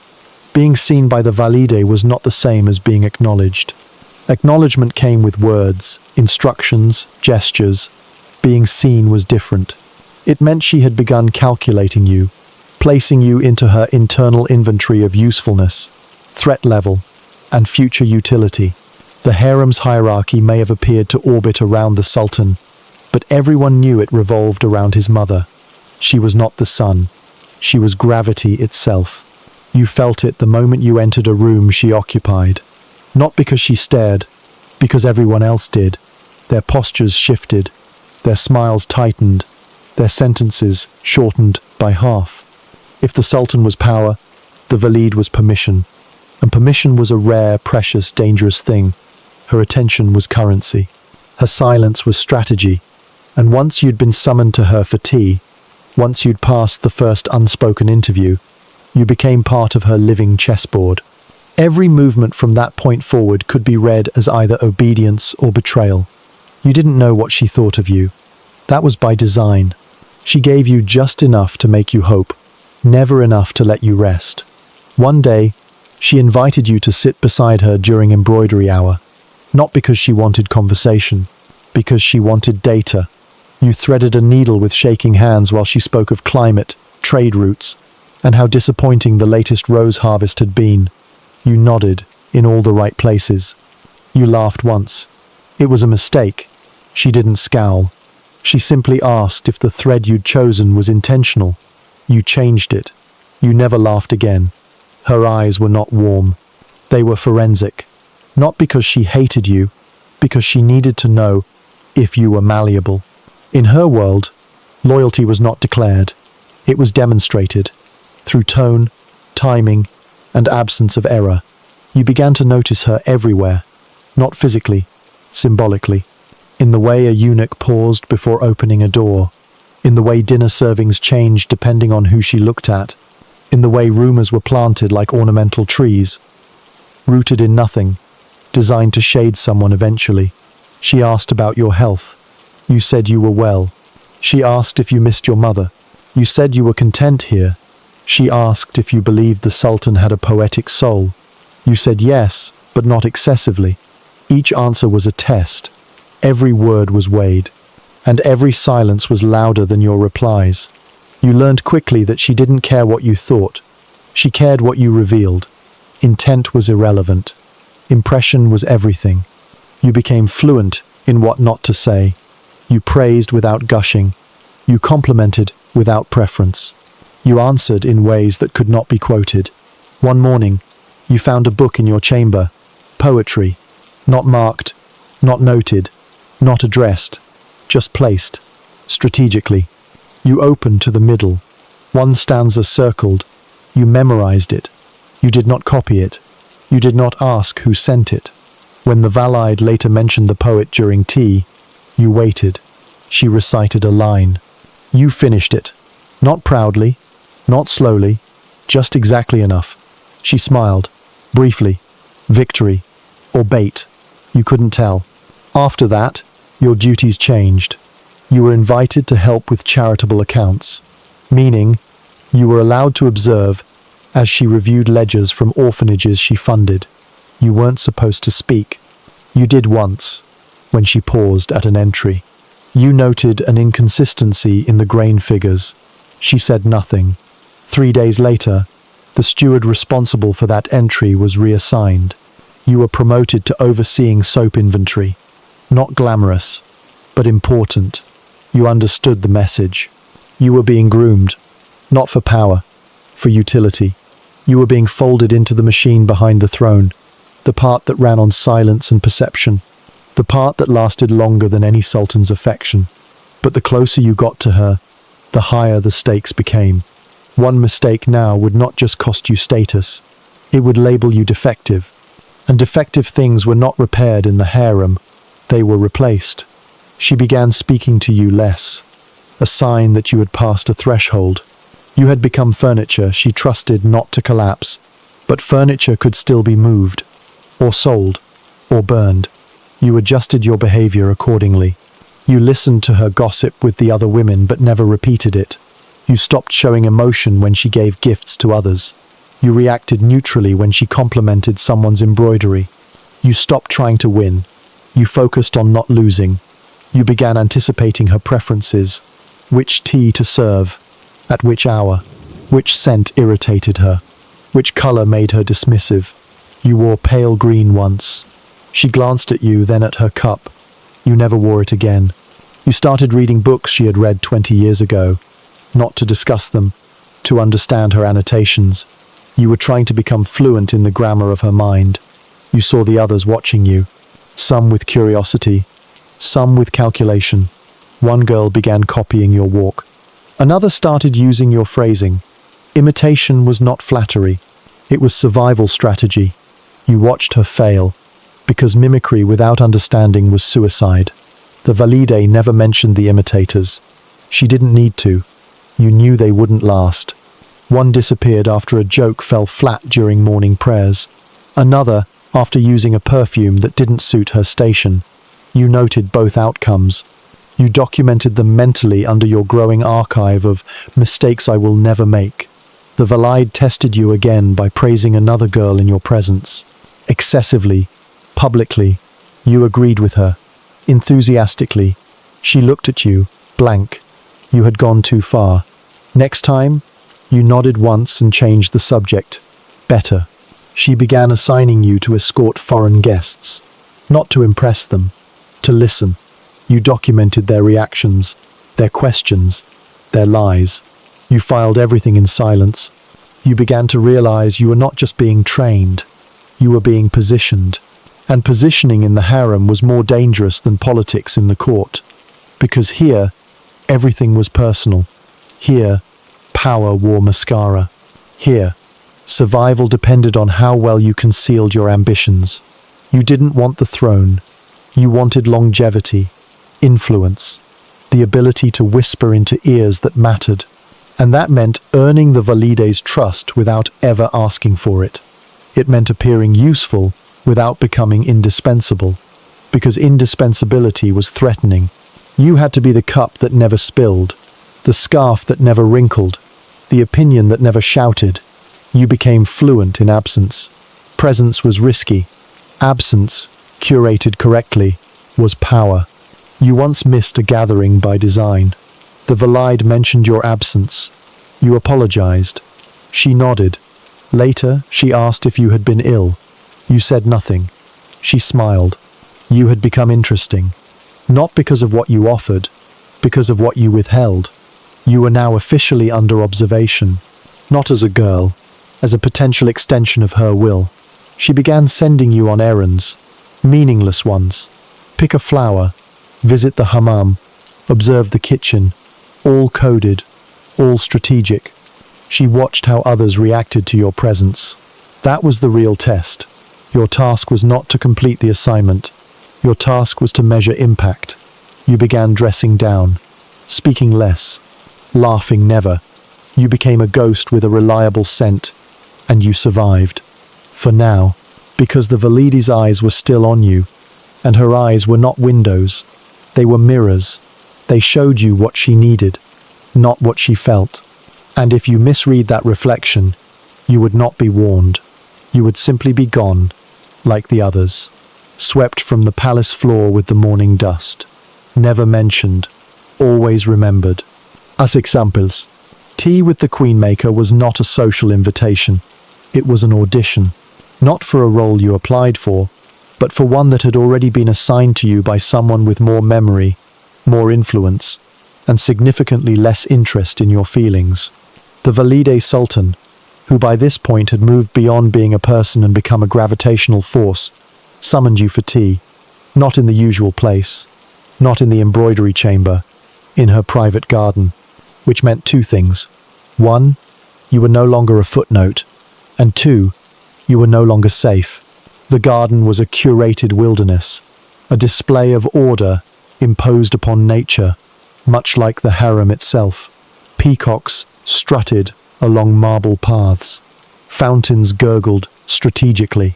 Roses bloomed out of season. None of this was relaxing. It was a stage. She sat beneath a mulberry tree, a cup already in her hand, a second cup waiting on a tray beside her. You bowed, wordlessly, because etiquette at this level had evolved into the art of invisible obedience. She gestured. You sat, not too quickly, not too slowly. Timing was everything now. She poured the tea herself. This was not kindness. This was control. A reminder that she handled the temperature, the quantity, the timing. You accepted the cup with both hands. You didn't thank her. You made eye contact for exactly 1 second, and then shifted your gaze respectfully to the horizon. She asked how you were sleeping. You said you were grateful for rest, not that you were resting. That would imply comfort. Comfort implied complacency. She inquired about your studies. You named a historical figure who had failed with dignity. Subtle self-awareness always played well. She nodded, possibly at the answer, possibly at the peacock now defecating in the background. Hard to say. Then came the silence, the long one, the one designed to see what you would do when nothing was expected. You took a sip of tea, not too deep, just enough to signal you understood silence was the real conversation now. She spoke again, this time about marriage alliances. Not yours. Hypotheticals. Girls who had been offered to provincial governors. Girls who had declined. Girls who had accepted and vanished into fertile obscurity. You responded with a well-placed, "May Allah guide them." Safe. Non-committal. Useless. Perfect. She leaned back and began talking about architecture. Not palaces. Prisons. She preferred old ones. The ones with no natural light. The ones built to last long after their inmates forgot their own names. You nodded like someone who found this deeply fascinating. Because you did. Because the message was obvious. She was the architect. You were the blueprint. And this conversation was about construction or demolition, depending on your answers. She asked if you considered yourself patient. You said you had been taught patience. She asked if you believed in fate. You said you believed in intention shaped by circumstance. A little too clever. She smiled. Dangerously. You dialed it back. She mentioned the Sultan, finally, as if she had just remembered he existed. She said he was fond of quiet women. Then asked if you sang. You said only in the mind. She asked if you painted. You said only in metaphors. She asked nothing else for a while. A servant brought sweets. She ignored them. You took one. Slowly. This was your cue to perform discretion in caloric form. You ate it in 3 bites, chewed thoughtfully, swallowed with visible modesty. She still didn't look at you. She didn't need to. Her attention was a weapon with a safety catch. It could go off at any time. She asked what you feared most. You said disappointing those who believed in you. It was a good answer. A lie, but good. You actually feared being replaced before you had a chance to matter. She asked nothing further. She stood. You stood. She walked. You followed. She pointed out a pomegranate tree and said it was old but still bore fruit. You said age was wisdom with roots. She said nothing. Possibly about the tree. Possibly about herself. She stopped by a bench. Saturday. You didn't. Standing now was the correct move. She asked what you thought your purpose was. You said to be useful without being noticed. She raised an eyebrow. Too self-aware. You added that invisibility was sometimes the best form of loyalty. She nodded. You had saved it. For now. She asked what you knew of statecraft. You recited a principle of indirect influence learned from a book she had once recommended to someone else in your hearing. She asked if you understood what it meant to be a queen without a crown. You said you were beginning to. She said beginning was not enough. Then dismissed you with a look. No words. You bowed. Again. Exactly the right depth. Walked away. Slowly. Without haste. Without retreat. You returned to your chamber and found the door slightly ajar. A test. You closed it. Locked it. Opened your wardrobe. One robe was missing. Another had been added. Emerald. Expensive. You did not touch it. You lit your lamp. Saturday down. Picked up a needle. Pretended to embroider. Thought of prisons. Not the stone ones. The silk ones. The ones with fountains and sweet tea and women who could erase your name with a raised eyebrow. The Queenmaker had seen you. Had spoken to you.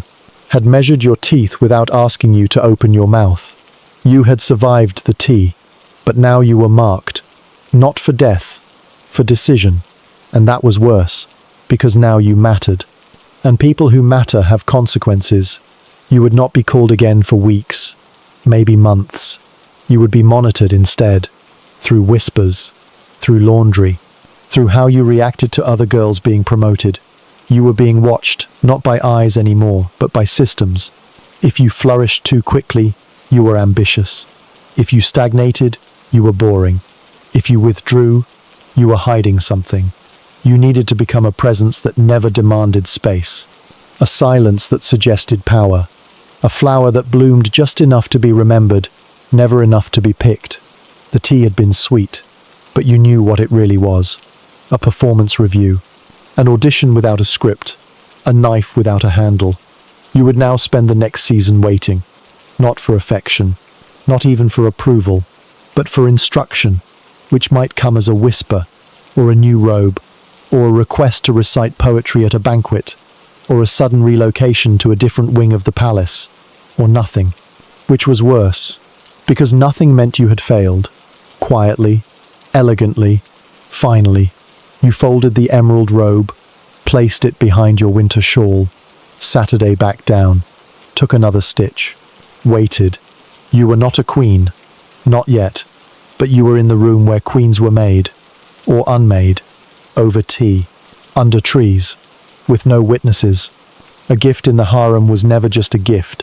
It was a statement, a signal, sometimes a test, occasionally a threat, and almost always a trap disguised as generosity.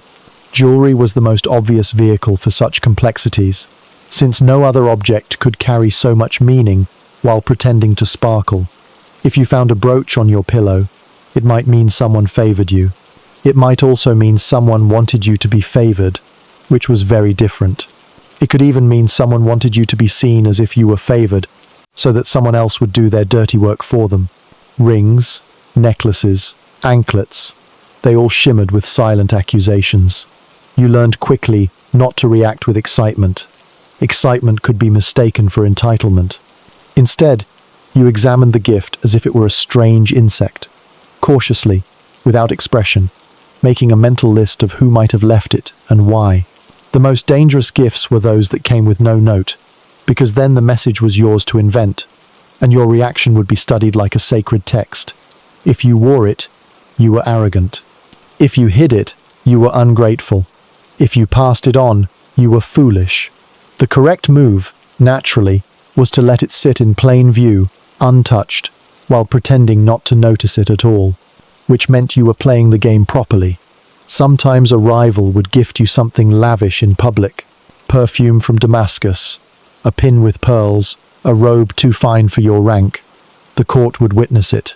The eunuchs would report it. You were meant to refuse, and if you accepted, even politely, you had announced yourself as a target. The giver would smile, and everyone else would start sharpening metaphors. On rare occasions, the Sultan himself sent gifts. These were not tokens of affection. They were experiments. He might send two girls the same bracelet and watch to see which one thanked him first, or neither, in which case both failed, or one sent it back, which was either humility or insult. The outcomes were not based on the gift, but on the reaction, the timing, the facial muscles involved in saying thank you. Worse still were the gifts that carried rumors. A new hair ornament would appear in your chamber, and the next morning someone would mention they saw you leaving the Sultan's wing. You hadn't, but the ornament would be enough.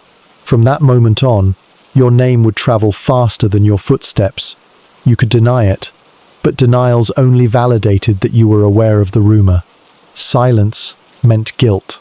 Humor meant deflection. Anger meant you had something to hide. You chose silence, then regretted it, then chose it again, because at least silence aged better than scandal. Rumors, like gifts, had a rhythm. They began as whispers from attendants, solidified through repetition, then crystallized when someone important finally said, "Everyone knows," at which point everyone became a weapon, and knows became a verdict. The rumors you feared most weren't about what you had done. They were about what you might do. She's ambitious. She's clever. She's planning something. These were impossible to disprove and lethal in high doses. You tried to counteract them by being boring, but even that became suspicious. Why is she so quiet? What is she hiding? Why does she never complain? No one wins in a room where breathing too softly is a sign of treason. You once received a warning instead of a gift. It came in the form of a single earring, not yours. You recognized it. It belonged to a girl who had been reassigned to a distant villa 2 weeks ago after fainting during prayer. The earring was placed carefully inside your water bowl. You drank nothing that day. The warning had been received, but from whom? The girl? The Valida? A friend pretending to be one? No answer. You cleaned the earring, returned it to your drawer, and checked your shoes for powder every night for a month. The harem ran on trust, the way a clock runs on borrowed time. Everyone smiled, and no one believed anyone. You gave gifts only when it was strategic. A scarf to an attendant whose sister worked in the kitchens. A trinket to the eunuch who managed the reading list. These were not bribes. Bribes implied a transaction. These were insurance payments. They weren't gifts. They were gestures, tokens, souvenirs. The language changed, but the stakes stayed the same. One day, you received a tiny bottle of rose oil with your morning linens. It wasn't scented like the usual batch. Too sharp, too foreign. You didn't use it. Gave it to someone else. The next day, she developed a rash. You said nothing. Helped her apply. A cool compress. Wondered quietly if the oil had been meant for you, or if the rash was a coincidence. You stopped wearing perfume. Permanently. Less fragrant. More alive. Eventually, you learned the real art of survival. Not avoiding gifts or denying rumors, but redirecting both. When asked about a jeweled clasp you'd been seen with, you said it was borrowed. Not yours. When accused of stealing attention, you claimed to have no opinion. When told that the Sultan had been watching you, you said it was probably a mistake. You deflected compliments, absorbed insults, and disappeared just enough to stay visible without being targeted. The finest jewelry you wore was restraint. The sharpest weapon you carried was plausible incompetence. You began to give warnings of your own. Not overtly, through omission. Through the careful choice of which corridor you used. Through which girls you sat beside during lunch and which ones you avoided. You became your own rumor. Not too mysterious, just evasive enough to make them guess twice. You learned how to place a gift where it would be found, how to fold a note so it looked like someone else had dropped it, how to ask a question that sounded like innocence but planted doubt. You weren't malicious, you were meticulous, because the line between survival and success was drawn in eyeliner and erased in blood. One afternoon, someone gave you a hairpin shaped like a dagger. It was beautifully carved, clearly expensive. You held it for exactly 5 seconds, complimented the design, handed it to a eunuch with a note for the archives, said you had no space for vanity. The eunuch didn't blink, just bowed. Someone had watched that interaction. Someone always did. That evening, the girl who gave it to you had a nosebleed during dinner. Nothing was said. Everyone understood. You hadn't stabbed her. You'd made her irrelevant, which, in the harem, was worse. Eventually, you realized all gifts were traps. Some were sugar-coated, others were barbed. The point was not to avoid them. The point was to recognize the mechanism before it snapped. You didn't fear poison anymore. You feared popularity. Popularity made you a target. You cultivated mildness, perfect average. You nodded when spoken to, laughed at the second-best jokes, danced like someone aware of every eye, but grateful for none. You wore the cheap jewelry on purpose. You praised the other girls' earrings. You asked where they bought their combs. You played admiration like a flute, off-key, but charming. And you listened, not to the words, to the absences. Who wasn't mentioned? Who was suddenly too quiet? Who had switched to drinking only mint tea? These were the real signals. The rest was decoration. Eventually, you received one last gift. A ring. Plain gold, no gems, no box, no note. Just placed on your pillow, barely visible against the linen. You didn't touch it. You didn't report it. You slept beside it for 3 nights. On the 4th, it was gone. In its place, a single strand of black thread. Not silk, not cotton, just thread. That was the real message. You were no longer in danger. You were in the game. And in the harem, the game never ended. It just got quieter, sharper, and much, much colder. The invitation did not arrive on silk or parchment. It came folded inside a plain hand towel, stained slightly at the corner with rosewater and indifference. There was no wax seal, no embroidered edge, no signature. Just a single sentence, short enough to be recited from memory and long enough to change your life, if not end it. You are requested in the upper pavilion tomorrow before the 3rd call to prayer. That was it. No name. Because names were a formality at this level, and everyone already knew who you were. And if they didn't, they would soon. The upper pavilion was not a place where mistakes were made. It was where mistakes were evaluated retroactively, usually with a smile and a reassignment. Upward or outward, depending on who remembered you and why. You spent the night rehearsing nothing, because nothing could be prepared. Not your words, not your clothing, not even your posture. What worked last week would be suicide today.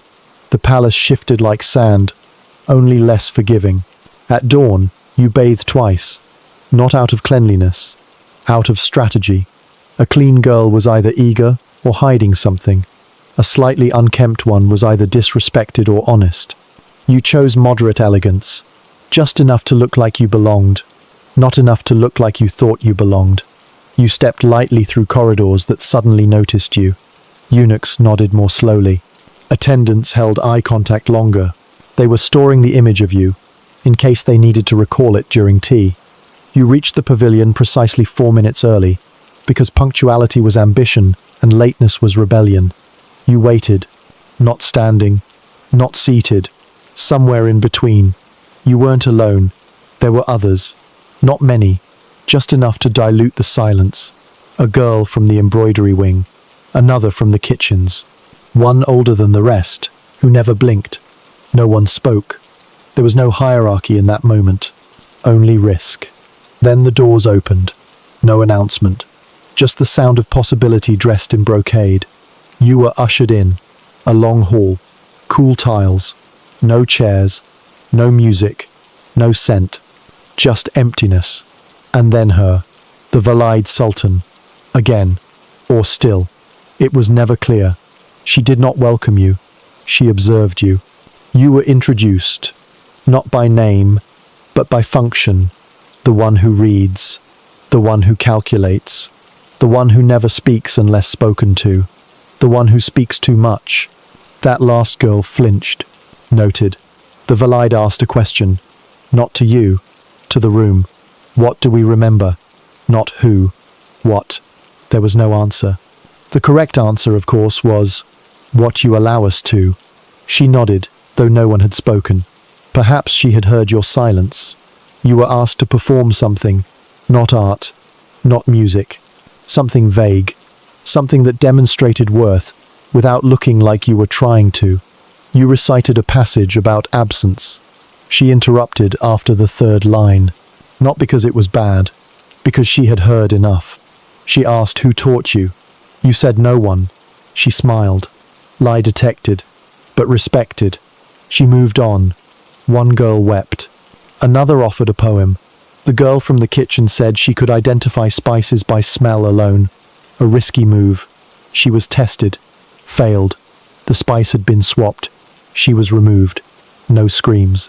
Just silence, followed by a door closing with more finality than most executions. Then it was your turn again. Not to speak, to react.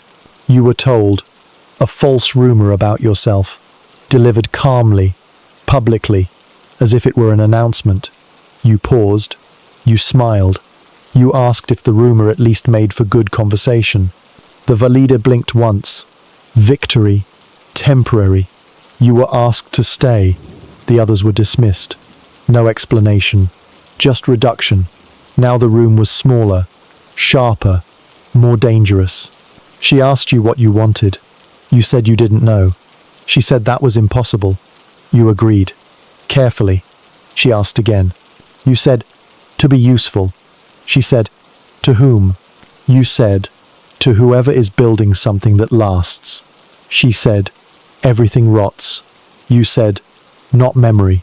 She said, memory is edited. You said nothing. That was the right answer. She handed you a scroll. Not official. Blank. You held it. She said, right. You said, what? She said, your future, which was code. She wasn't offering you a life. She was offering you a narrative. You were to become something legible, something quotable, something assignable. You were now an asset, a tool, possibly a myth. You accepted. You had no choice. The invitation had already been delivered.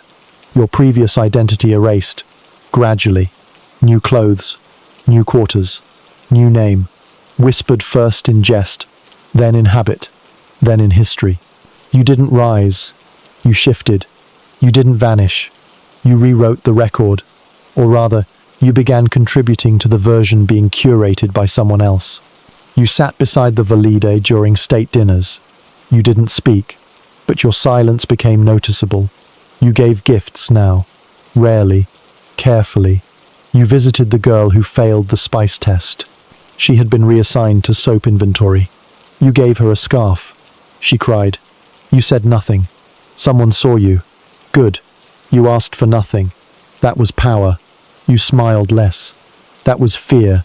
You attended strategy meetings masked as embroidery sessions. You memorized maps disguised as wall hangings. You learned which regions were vulnerable, which governors were plotting, which princes were expendable. You wrote letters no one signed. You delivered messages without ink. You existed between sentences. That was your new profession. You were history's assistant, her editor, possibly her co-author. You now understood the harem's final secret. It wasn't a prison. It was a printing press. It produced versions of reality, some for public consumption, some for selective erasure. You were neither the author nor the subject. You were the footnote that redirected the entire chapter. When the Sultan died, you didn't cry. You watched. When the Valide aged, you didn't flinch. You listened. When a new girl was invited to tea, you smiled. Slightly, because now it was your turn to write the invitation, and you knew exactly which sentence to use.